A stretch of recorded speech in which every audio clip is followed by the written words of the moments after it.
Yes बच्चों, अब हम कुछ और डेफिनेशंस के आपको बताएंगे। परवलय की कुछ डेफिनेशंस मैंने लिखी हैं। नाभि जीवा, नाभि दूरी, नाभिलंब, अर्धनाभिलंब, द्विकोटि और नाभिलंब की लंबाई। ठीक है, अब हम इनको क्लियर करते हैं। अभी जब तक हमें डेफिनेशंस क्लियर नहीं होंगी, जब तक हम एक्सरसाइज करने में हमें प्रॉब्लम्स आएगी, इसलिए हमें पहले डेफिनेशंस को क्लियर करनी पड़ेगी। ठीक है, तो अभी सबसे हम बात करते हैं। तो ये जो हम जनरल हमारा जो परवलय का जो जनरल फॉर्मूला है वो ये है, Y square equal to 4ax। ठीक है, मैं अभी ये परवलय का समीकरण कैसे है ये तो मैं एक्सप्लेन नहीं कर पाऊँ करूँगा अभी, क्योंकि ये बुक में करा हुआ है, आप समझ लेना उसको, और मैंने आपको नोट्स भी भेज दिए हैं, इसमें समझ में आ जाएगा। लेकिन यहाँ पर अभी हम बात करते हैं नाभि जीवा। तो ये परवलय का जो समीकरण है वो इस धनात्मक एक्स की धनात्मक दिशा में है, क्योंकि वाई स्क्वायर अगर आता है कभी भी और इधर प्लस का साइन है, ये एक्स की धनात्मक दिशा में एक्स के सममित परवलय कहलाएगा। और ऐसी कंडीशन में ये शीर्ष इसका वाई एक्स पर ही होगा। ठीक है, और ये इसका नाभि है एस। हमने बताया था कि इसकी निर्देशन, क्योंकि यहाँ से जो दूरी है शीर्ष से, इसकी जो दूरी है शीर्ष यहाँ पे परवलय का शीर्ष कहलाता है, इसके निर्देशन 0 0 है। ठीक है, इसको ए से हमने डिनोट करते हैं। और इसके जो अगर ये ए से यहाँ से दूरी ए है तो इसका मतलब है कि इस नाभि के जो निर्देशन है ए और 0 हुआ, और ये नियत है इसकी। ठीक है, इसकी नियत है,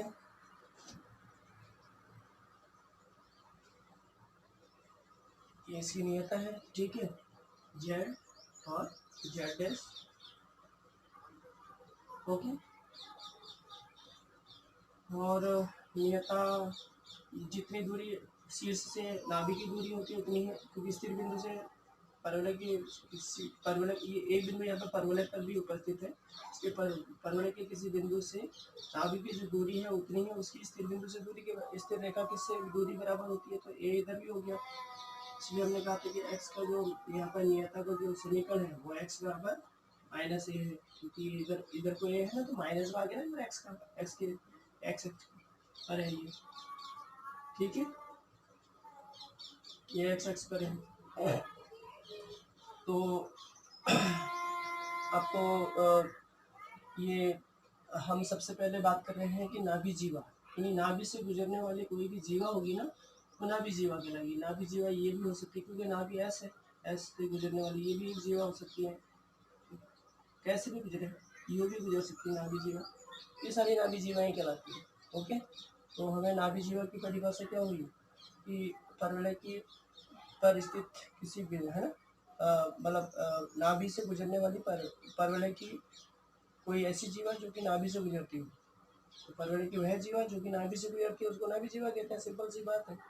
ठीक है, तो इतनी सारी नाभि जीवाएं हो सकती हैं। ठीक है, हम जनरली यहाँ पर एक ही जीवा की बात करते हैं यहाँ पे।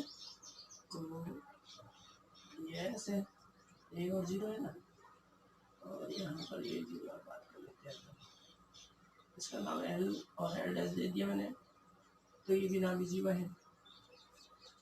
अगला जो हमारा है वो नाभि दूरी है।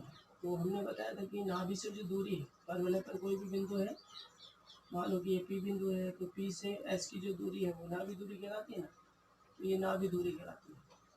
परवलय पर किसी बिंदु की नाभि से जो दूरी है वो नाभि दूरी कहलाती है। और इसको निकालने का मैंने फॉर्मूला, एच की निर्देशांक एक्स वाई है ना, तो हमने कहा था कि इसको निकालने का दो बिंदु के बीच की दूरी का फॉर्मूला लगा देना, क्योंकि अगर इसके निर्देशांक और इसके निर्देशांक दे रखे तो ये दूरी निकल जाएगी ना, डिस्टेंस पी एस, तो नाभि दूरी। और ये नाभि दूरी जितनी होगी इस बिंदु, क्योंकि परवलय से पर कोई भी बिंदु नाभि से जितनी दूरी पर होगा उतनी उसकी नियता से भी दूरी होगी।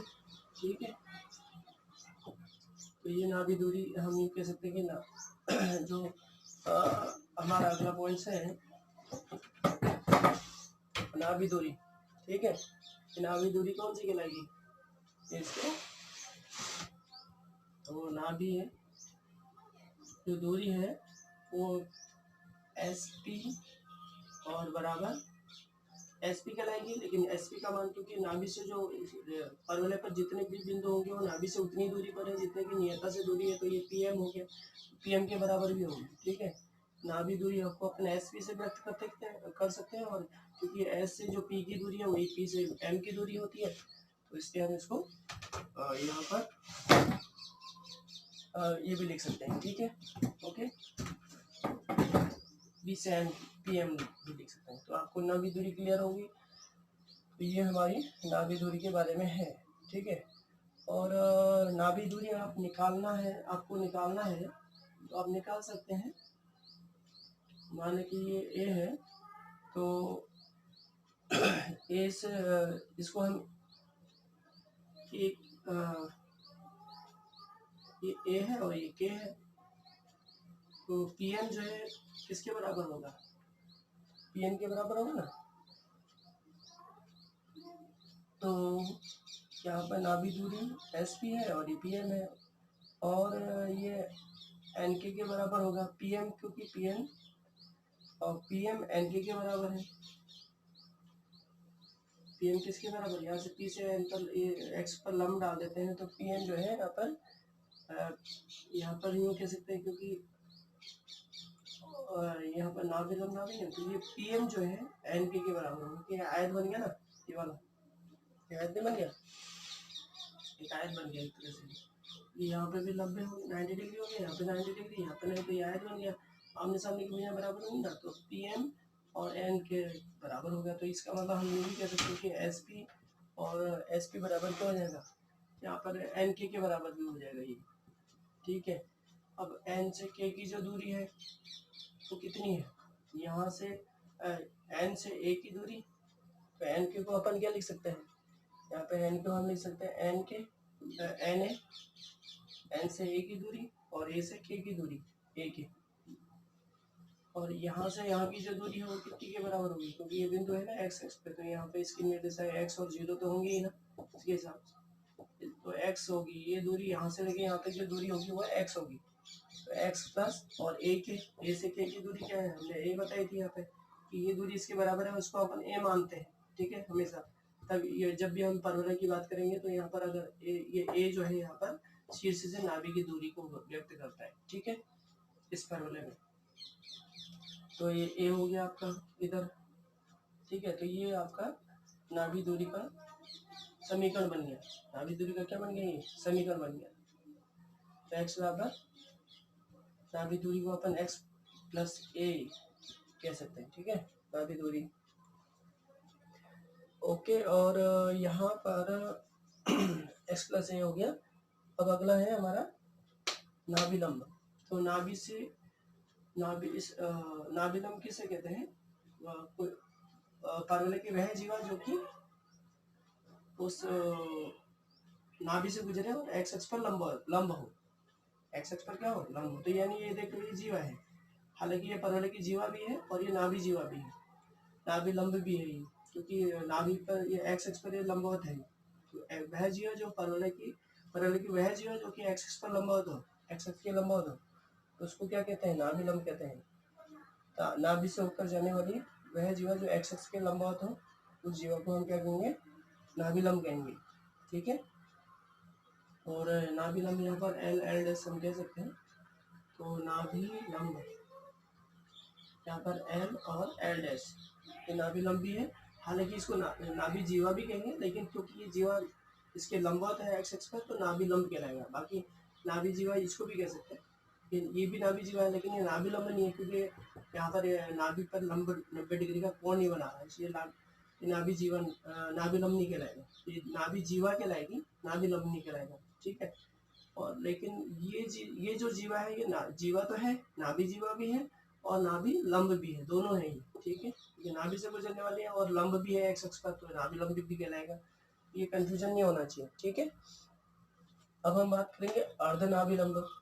तो अर्धनाभि लंब यानी नाभि लंब का आधा, तो यहाँ पे नाभि लंब आया ना अपना एल एल डैश, तो इसका आधा कर दो, आधा यानी एल एल डैश को 1/2 से गुणा कर दो, तो ये अर्धनाभि लंब हो जाएगा, अर्धनाभि लंब, ओके। ये अर्धनाभि लंब है, नाभि लंब का आधा होगा, आधा इधर हम बात करते हैं तो इसका यहाँ पर मान यहाँ पर एस है ना, तो इसको हम यू भी कह सकते हैं, एल से एस एस है और बराबर एस एल डैश, आधा आधा हो गया ना, आधा ऊपर आधा एल एल और एल डैश का आधा क्या हो गया, ये एल एस और या S L dash, S L और एस एल डैश ये आधे आधे हो गए, तो हम इसको यू भी लिख सकते हैं। ओके, तो ये अर्धनाभी लंबे हो गया। अब हमारे पास बचा क्या, द्विकोटि। ठीक है, द्विकोटि क्या है, ये द्विकोटि जो है आपके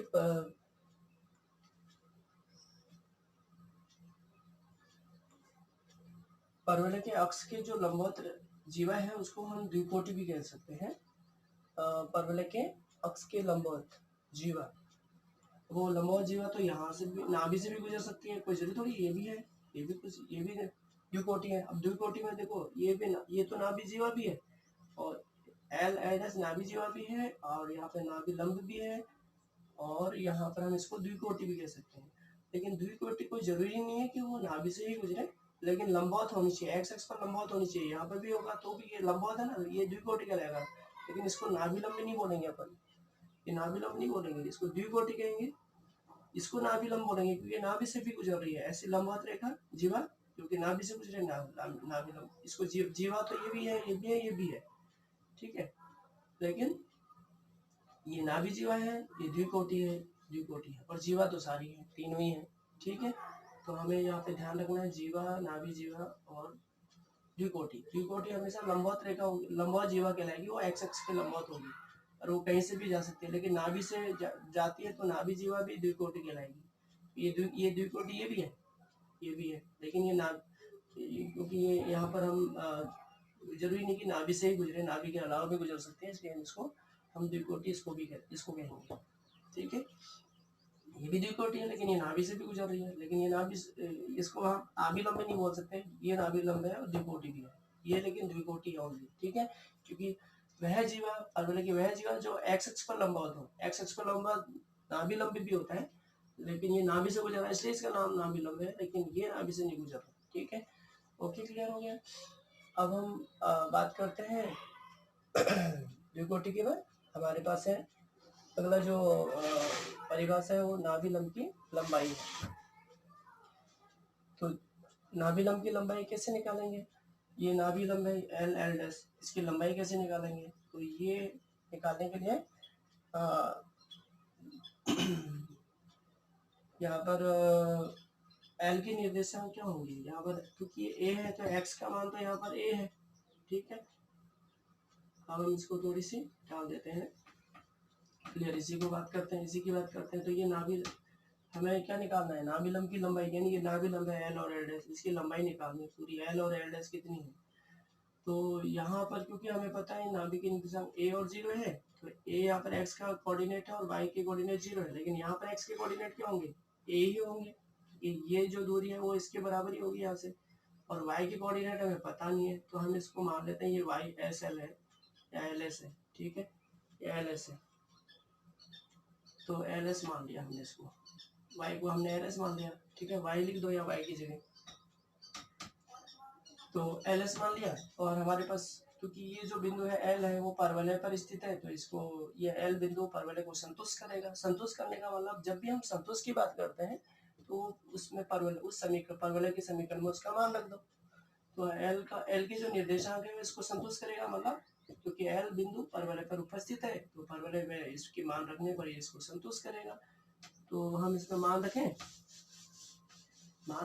तो यहाँ पे y का ये जो l के निर्देशांक है a, x की जगह a रख देंगे और y की जगह ls रखते हैं, तो y का स्क्वायर है तो इसमें ls का स्क्वायर आ गया, और 4a है ना, 4a x की जगह क्या लिखेंगे, a के निर्देशांक, तो a, तो ये क्या हो जाएगा, 4a स्क्वायर हो गया ना, और ls स्क्वायर को उधर रूट स्क्वायर को उधर ले जाएंगे तो रूट में बदल गया, तो ये हो गया 2a आ गया, तो ये यानी यहाँ पर आ गया आपका 2a आ गया। ओके, यानी l के निर्देशांक आ गए हैं, तो इसका मतलब है कि ये जो l से s की जो दूरी है वो 2a है, तो ये अर्ध नाभि लंब है, आधा नाभि लंब है, तो ये आधा इधर हो गया, तो इसका भी निर्देशांक क्या होंगे, फिर इसके a के निर्देशांक तो x के निर्देशांक तो a ही रहेंगे, ये वाली दूरी तो यही है, और y के लिए क्या होगी, इधर ऊपर को प्लस का y का मान ऊपर प्लस का होता है, नीचे माइनस का, तो नीचे हो गया माइनस के 2a।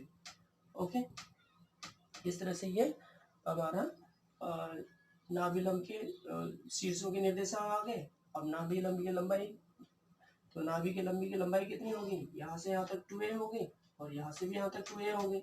2a और 2a कितना हो गया, 4a। ठीक है, और 4a हो गया। या फिर हम सीधा भी कह सकते हैं कि नाभिलंब की लंबाई, नाभिलंब की लंबाई,